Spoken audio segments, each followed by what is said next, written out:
کہ ہم کہتے ہیں آپ مزاج کا قتل نہ کریں، صحیح، آپ مزاج کا قتل نہ کریں، آپ علم کی درستگی کرتے ہیں۔ صحیح، ڈٹ کے کھڑے رہ کے مقابلہ کرنے کی صفت بہادروں کی اور اماموں کی رہی ہے۔ پوری کائنات کربلا میں،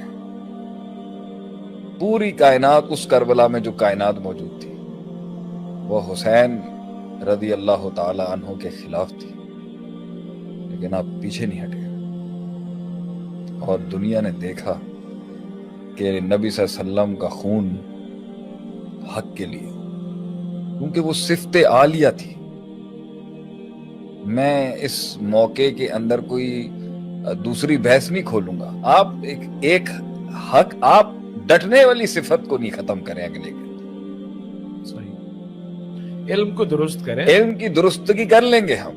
صحیح، اس لیے میں یہاں پہ کہوں گا کہ اخلاق بغیر علم کے بڑا نقصان دہ ہوتا ہے۔ جذبات بھی بغیر علم، جذبات بغیر علم کے اور اخلاق کے اوصاف جو ہیں، چاہے وہ مذموم ہیں یا محمود ہیں، وہ دونوں بغیر تزکیہ اور علم کے فساد ہی ہوگا۔ ہم نے ہمیشہ کا علم بغیر اور علم بغیر تزکیہ نفس کے فساد ہی ہوگا، اور اوصاف بغیر علم کے فساد ہوگا۔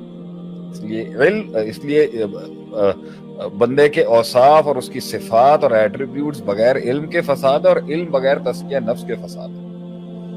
تو ڈٹنے کی صفت، شجاعت اور بہادری کی صفت، اپنے من میں ڈوب کے پاجا سراغ زندگی کی صفت، اپنے من کے رستوں پہ چلنے کی صفت، تنہا چلنے کی صفات، ریور سے ہٹ کے زندگی گزارنے کی صفت، اور پھر ریور کے ساتھ چلنے کی صفات، لیکن ایک وقتی تنہائی، ایک وقتی علیحدگی، ایک وقتی معاشرے سے آئسولیٹ ہونا، غار ہرا میں چلے جانا، 36 سال کی مبارک عمر، دنیا کسی اور ڈگر پہ ہے، زمین اور آسمان کا امام ہے، وہ ایک غار میں بیٹھا ہے اور سوچ رہا ہے، اور تنہائیوں کے اندر اب انتظار کر رہا ہے، فیصلوں کا انتظار کر رہا ہے، ہدایات کا انتظار کر رہا ہے، روایات کا انتظار کر رہا ہے، تغیرات کا، ایک انقلاب کا انتظار کر رہا ہے۔ اس صفت کو تو آپ نہیں ختم کر سکتے۔ یہی تو کسی ویژن اور کاز کے لیے شہادتیں اور جان دینے کا جذبہ جو ہے، یہ تو نہیں ختم کر سکتے۔ تو اگر وہ غلط ہے تو صفت کے آگے، اس کی طاقت اور پاور کے آگے علم کو ٹھیک کریں آپ اس کا، کہ یہ غلط علم کے لیے تم کھڑے ہو گئے، صحیح، یہ غلط تجربے سے تم کھڑے ہو گئے۔ اصل کام ہے یہ اس کرنا۔ کے ڈٹنے کی صفت جو ہے اس کو قائم رکھیں، لیکن جو اس کی بنیاد ہے، جس پہ وہ کھڑا ہے یا جس پہ اس نے سٹانس لیا ہوا ہے، اس پہ اس کو جو ہے وہ دلیل یا پھر اس کا جو سٹانس ہے وہ واضح ہو کہ وہ کیوں کر رہا ہے، یعنی اس کا وائی جو ہے وہ مضبوط ہو، وائی مضبوط ہونا، وائی اس کا جو ہے وہ اچھا ہو اور کلیئر ہو، کلیئرٹی کے ساتھ ہو، اور اس کے بعد اس کے اوپر سٹانس لے۔ اور معاشرے میں یہ کام مربی، رہبر، کاؤنسلرز، کاؤنسلرز، علماء، اساتذہ، معلمین، مینٹورز، انہی کا کام ہے نا، یہ معاشرے کے بڑوں کا کام ہے نا کہ وہ اس کو صحیح کریں گے۔ بچے کی، قوموں کے، جوانوں کی صفات، مقابلے اور ڈٹنے کی صفات تو قوم کے لوگوں کی نہیں ختم کی جا سکتی۔ اللہ کے نبی صلی اللہ علیہ وسلم نے جو مکے میں اعلان کیا، تو اللہ کے نبی صلی اللہ علیہ وسلم نے جا کے حضرت بلال کو یہ نہیں سکھایا تھا کہ ڈٹنا کیسے ہے، ان کو حق سمجھایا تھا کہ حق کیا ہے۔ وہ احد کی جو آوازیں نکل رہی تھی، وہ اللہ کے نبی صلی اللہ علیہ وسلم نے کسی حدیث میں بلال رضی اللہ تعالیٰ عنہ کو نہیں سکھایا تھا کہ تم نے احد پہ ڈٹے رہنا ہے، بلکہ جو صفت تھی وہ ان کے اندر انیٹ تھی، لیکن اللہ کے نبی صلی اللہ علیہ وسلم نے وہ جو جذبات تھے اس کو ایک بنیاد دی، وہ علم دیا کہ یہ حق ہے، اس پہ انسان مر بھی جائے، کٹ بھی جائے تو وہ کامیاب۔ تو مکی دور کو جس بہادروں کی ضرورت تھی، وہ بہادری تو مکی دور کے بہادروں کی کیا ہی بات، اور جب پوری دنیا کی ورلڈ پاورز نے مدینے پہ حملہ کرنا تھا تو مدنی دور کے بہادروں کی کیا ہی بات، لیکن مکی دور کے بہادروں کی کیا ہی بات کہ کوئلوں پہ لٹا دیا گیا خباب بن ارت، اور ان کے جسم کی چربی جب کوئلوں پہ جلتی اور اس سے پانی نکلتا، اس سے وہ کوئلے بجھتے مگر وہ دین نہ چھوڑے۔ یہ بہادری کی صفت کو آپ اسلام سے نکال دیں گے، مسلمانوں سے نکال دیں گے، تو کیسے ہم نے آخری وقت تک ڈٹنا ہے؟ اگرچہ آرٹیفیشل انٹیلیجنس کا دور آ گیا ہے، روبوٹکس کا دور آ گیا ہے، سائبر سیکیورٹیز کا دور آ گیا ہے، آپ مرد مومن کے اندر اپنے ویژن کے لیے اصحاب الاخدود, اصحاب البدر, جنگ احد اور جنگ خندق اور قادسیہ جیسی جنگوں میں شہید ہونے والے لوگوں کی صفات کو باطل کے مقابلے میں ڈٹنے کی صفت تھوڑی روکی جا سکتی ہے.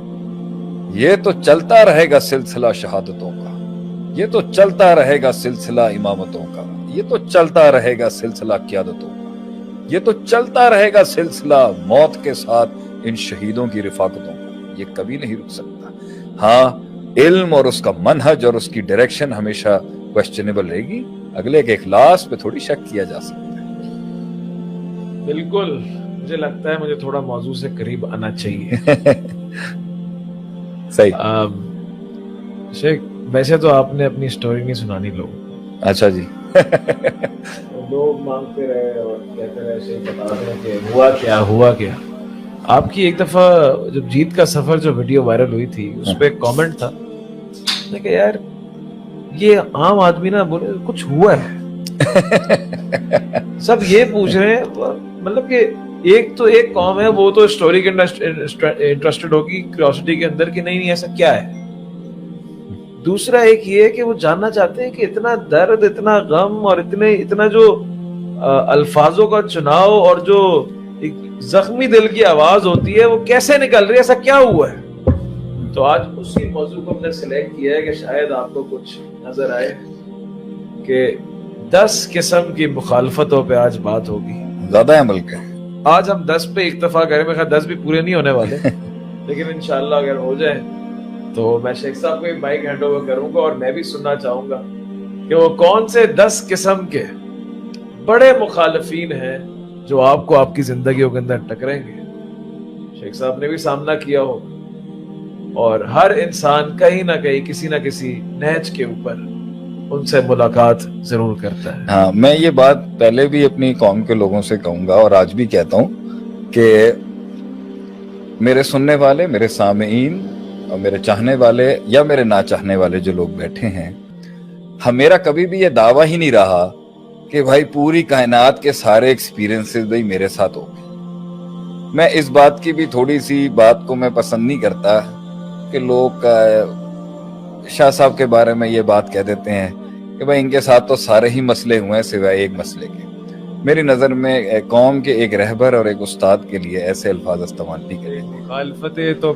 مخالفتیں میں کہوں گا, لیکن میں ایک پازیٹیو کیریکٹرسٹک کے تحت ہر آدمی کا دفاع کرنا لازم سمجھتا ہوں جنہوں نے خدمت کی ہے لوگوں کی. تو لیکن میں یہ کہتا ہوں ایسی کوئی بات نہیں ہے جو میں بیان کر رہا ہوں یا کوئی اور بیان کر گیا ہے جو لوگوں کی زندگی میں. اب آپ بھی اپنی زندگی سنائے گا نا, ابھی اس میں سے بھی بہت اصول نکلیں گے. آپ کی زندگی میں بھی بہت غم ہوں گے. غم تو ویسے بڑے عظیم غم ہوں گے اباب صاحب کو, لیکن میں کوئی انوکھا انسان نہیں. میں نے ہمیشہ سے یہ بلیو کیا ہے کہ آواز بنو, یہ مت کہو کہ صرف میں ہی ہوں. تو سسٹم میں آپ کہیں بڑے بڑے بزنس مین ہیں, بڑے بڑے سائنٹسٹ ہیں, بڑے بڑے پولیٹیشنز ہیں, بڑے بڑے لوگ ہیں, چھوٹے موٹے لوگ بھی ہیں. آپ یہاں سے منظور کالونی چلے جائیں, وہاں سے ایک شخص نکال لیں, اس کی کہانی سن لیں گے, آپ کو کتاب مل جائے گی. منظور صاحب جو تھے نا جن کے نام پہ کالونی ہے وہ ایک کہانی ہوں گے, وہ خود بھی ایک کہانی ہوں گے. تو یہ کہنا کہ جی صرف ہماری کہانی کے اندر کوئی ایسا بات آ گئی, ہماری کہانی کوئی شیخ عاطف کی ایسی ہو گئی جسے سننے کے اوپر جو نا کوئی خزانے مل جائے, ایسی کوئی بات نہیں. ایک بس شرم حیا ہوتی ہے. اصل میں وہ اس لیے ہم کہتے ہیں, دیکھیں ہر انسان گزرتا ہے بہت سارے فیزز سے لائف کے اندر اور مسائل سے. ایک جو انڈسٹریلسٹ ہے وہ بھی اکانومی کو دیکھتے ہوئے, بزنس کو دیکھتے ہوئے وہ بھی کسی مسئلے سے گزر رہا ہوگا, اور ایک کھوکے والا بھی گزر رہا ہوگا. لیکن جو فرق آتا ہے نا کہ وہ سارے ایکسپیرینسز کو ریلیٹ کر کے اور اس سے جو ہے خلاصہ نکالنا ہے, وہ بس ایک یہی اللہ نے کچھ دیا ہے تو وہی ہم بیان کرتے ہیں, اور وہی ہم آپ سے بھی سیکھتے آئے ہیں. مطلب کہ بہت ساری چیزیں, لیکن ہم اس پہ غور و اصل چیز کیا ہے, لوگ گزر رہے ہوتے ہیں. اب یہاں پر بھی کسی کا کامنٹ آیا تھا فائٹنگ سنس 2013. اب بندہ 8 سال سے لڑ رہا ہے, لیکن 8 سال کے اندر کتنے, پہلے تو آپ ان کو بولیں کہ جتنے بھی لوگ ہیں وہ ٹیگ کر لیں, کیونکہ آج بڑے مسائل سولو ہو جائیں گے جو جوابات ملیں گے. مخالفوں کو ٹیگ کر لیں, مخالفتوں کو ٹیگ نہ کریں, اپنے یاروں دوستوں کو ٹیگ کریں, اور جن لوگوں کے مسئلے صرف ان کی اسٹریٹجیکل بیہیویئر کی وجہ سے پھنسے ہوئے